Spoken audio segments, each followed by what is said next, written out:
Hello, this is Dr. Grande. Today's question is, can I analyze the case of Steven Koecher? Just a reminder, I'm not diagnosing anybody in this video, only speculating about what could be happening in a situation like this. If you enjoyed this video, please like it, subscribe to my channel, and consider supporting me on Patreon. I will put a link to Patreon in the description for this video. So first I'll look at the background in this case. I'll move to the timeline of the disappearance, and then I'll offer my analysis. Steven Koecher was born in Amarillo, Texas on November 1, 1979. He had 3 siblings. He was raised in the Mormon Church. Steven was active in the Boy Scouts. He would eventually reach the level of Eagle Scout. He graduated from high school in 1998 and would earn a degree in communications from the University of Utah in 2002. Steven traveled to Brazil as a missionary. He even learned to speak Portuguese. After this, he went to work for a small newspaper in the town of Bountiful, Utah. Then in 2007, he took an overnight job with the digital advertising division of the Salt Lake Tribune. He grew tired of that shift and was struggling with the winter temperatures, so he moved to St. George. This is in southwest Utah. It was warmer there. He found a job there with an internet advertising company, but they let him go soon after he arrived. He was having trouble finding new employment. He found part-time work handing out flyers for a local window washing company, but that job didn't pay very well. His grandmother sent him a check in October of 2009. He never cashed it. He wanted to fix his problems by himself. Steven was 3 months behind on his rent by December of 2009. When his father offered him financial assistance, Steven became so upset with him, he hung up on him. But the next day, he texted his father and apologized. Steven said that he wanted to work things out on his own. The power company was threatening to cut off Steven's electric because he had failed to pay the bill. So we see the financial stressors were really closing in on Steven. Steven went on a road trip early on December 10, 2009. Driving his 2003 Chevrolet Cavalier, he headed north on Interstate 15 towards Salt Lake City. He used his debit card to buy gasoline, traveled west on Interstate 80, and arrived in West Wendover, Nevada. Here he purchased more gasoline. He continued to the Ruby Valley Ranch, which was about another 100 miles. Earlier in his life, Steven had dated a woman named Anne-Marie Neff. Her family owned that ranch. Steven told Anne-Marie's parents that he had stopped by to see her. He had not contacted anybody about his plan. He was there unannounced. Anne-Marie was not there, but her parents still served him lunch. So they were surprised to see him, but I guess they wanted to be polite. He told them that he was going to continue on to Sacramento, California to visit family, but he was concerned about approaching inclement weather. 2 hours later, he left the ranch, returning to St. George, Utah, along the same route he traveled to get to Nevada. He purchased gas in Salt Lake City and Springville and had dinner in the town of Nephi. He had driven about 1,100 miles total on his journey. During the day of his journey, he talked with his mother on the phone. He did not mention his trip, but his mother said that he was upbeat about employment possibilities and was looking forward to Christmas. He and his mother talked about him making the trip to Bountiful to be with his family for the holidays. Moving to the next day, December 11, 2009, Steven was at his job handing out flyers when he came across 2 girls that had been locked out of the apartment of their family. He tried to assist the girls.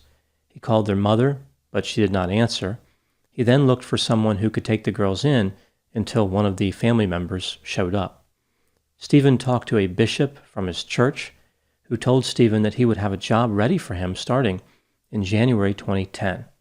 The bishop said Steven had a positive tone. On the next day, December 12th, Steven embarked on another road trip. He traveled to Overton, Nevada in the morning and would end up in Mesquite, Nevada by the evening. There he would buy gasoline and food at a convenience store. 3 hours later, he was at a Kmart near St. George. He purchased cookies and a baby's bib. It's believed that Steven bought those items as Christmas gifts. Steven returned to his apartment at about 10 p.m., but would leave again only half an hour later. It's not clear if he returned to his apartment again No one saw him return, but that doesn't mean he did not. Now moving to the timeline of the disappearance, we go to the next day, December 13, 2009. A friend and fellow church member named Greg Webb called Steven that morning. Greg said that he was on his way back from Las Vegas and was worried he would not make it to St. George, Utah for the start of a service at 11 a.m. Apparently both Steven and Greg were supposed to attend that service. Greg wanted to know if Steven could run the service for him. Steven said that he too was in the Las Vegas area, but he would return to St. George if Greg really needed him to. Greg told him to just continue with whatever he was doing. He would try to make it back on time. Later in the morning, another church member called to ask Steven to add something to the announcements for a 1 p.m. service. Steven informed him that he would not be there for the service, which was surprising to the church member, as Steven had always informed people well in advance when he wasn't going to attend a meeting.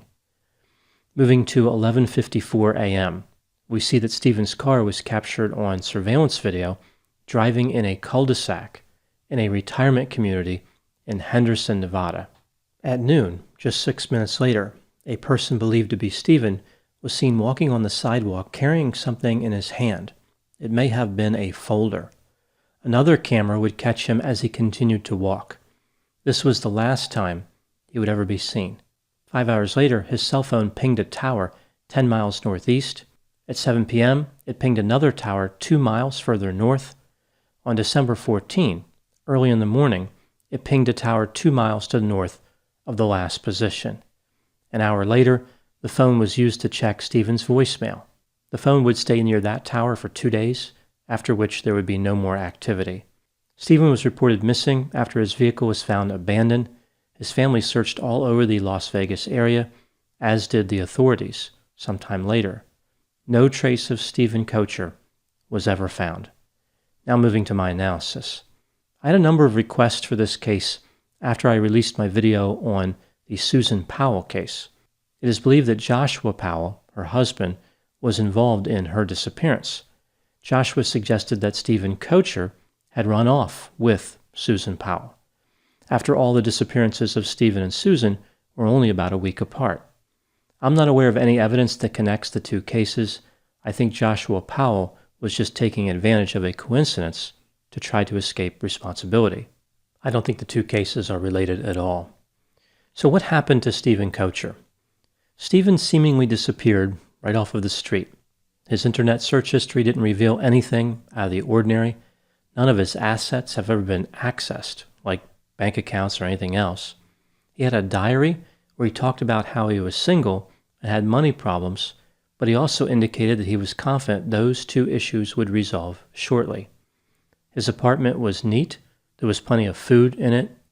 A blanket and pillows were found in his vehicle, suggesting perhaps he had slept there at some point or was intending to sleep there in the future. His family believed that Steven was in Henderson looking for a job. This would explain why he was carrying what looked like a folder. Perhaps it contained his resume. In the video surveillance, Steven appears to be walking intentionally, like he knew where he was going. He was not lost or uncertain. The timing also makes it seem like he was going to some type of appointment, like a job interview. He exited his car right at noon. Nothing in his internet search history suggested where he was going that day. It's not clear how he arranged that meeting, if that in fact was a meeting. The surveillance footage did not capture which house Steven entered, assuming he entered any house. The police put a lot of energy into one particular house. They made many attempts to talk to the people who lived there. A neighbor reported that there was suspicious activity at that house on the day Steven went missing, and the residents of the house moved away. What about all of Steven's unexplained travel? Steven's family believed that he may have been traveling to conduct research on his ancestors, like going to cemeteries. He was looking for gravestones. But this is really just a theory. The travel right before his death was actually, I think, quite mysterious. Some have suggested that perhaps Steven was involved in some type of illegal activity, like he was driving around to pick up and deliver drugs. The police brought in dogs trained to detect drugs to inspect Steven's car. They found nothing, but of course Steven could have been dealing in prescription medication, like illegally obtained prescription medication. With all this in mind, let's take a look at the theories about what could have happened in this case. Theory number 1. Steven just walked away from his life. He is still out there alive somewhere. In the modern age, this is very hard to do, especially without extensive planning and resources. Where would he have gone? How would he have survived? This theory offers an unlikely explanation. Theory number 2. Somewhere in the neighborhood where he parked his car or nearby, he encountered one or more criminals. They murdered him and disposed of his body. Steven appeared to be law-abiding, but perhaps he was getting into some illegal activities. This would explain his travel. He was naive. He did not understand how dangerous criminals could be. He was an easy target. One difficulty with this theory is that Steven's phone was used to check his voicemail the next day. His landlord had left him a message. Why would somebody murder him and then check his voicemail? Although, of course, he could have been murdered after he checked his voicemail. Another question would be, why would somebody kill him and then leave his phone on until it ran out of battery power? A second difficulty with this theory is motive. Maybe Steven was carrying money from illicit transactions or something, but available evidence seems to indicate he didn't have anything. These criminals were foolish enough to murder somebody for nothing, but sophisticated enough to hide his body so that it was never found. It seems a bit inconsistent. The third difficulty with this theory is that Steven was last seen in a retirement community. Typically, retirees are not active in criminal behavior and do not act impulsively. Statistically, if you look at crimes committed by men, only 1% of crimes are committed by men over the age of 65. Even criminals have to slow down at some point. This is why nobody's complaining about the geriatric delinquency problem. There isn't one. I actually did find a story on a retiree gang that was selling a fake substitute for Viagra. I think eventually, of course, the gang failed, as they just couldn't keep it up. Moving to theory number 3. Depressed from his financial and romantic failures, Steven walked for several miles, which explains why his phone appeared to be moving for several hours consistent with walking speed. He eventually brought an end to his own life. There are a few reasons he may have done this. For example, he had just been rejected by whoever he was meeting, like it was a job interview and he was unsuccessful. He just couldn't handle one more rejection. It could have been that the voicemail from the landlord was the straw that broke the camel's back. Was the message a reminder that Steven was months behind on his rent? Maybe the message contained something more definitive and frightening, like a notification that Steven was going to be evicted. Christmas time was approaching, and he had promised to spend time with his family. Maybe he didn't want to deal with the humiliation. He felt like a failure. He didn't want to face them. Steven was lonely. He wanted a romantic partner, but had not been successful in finding one.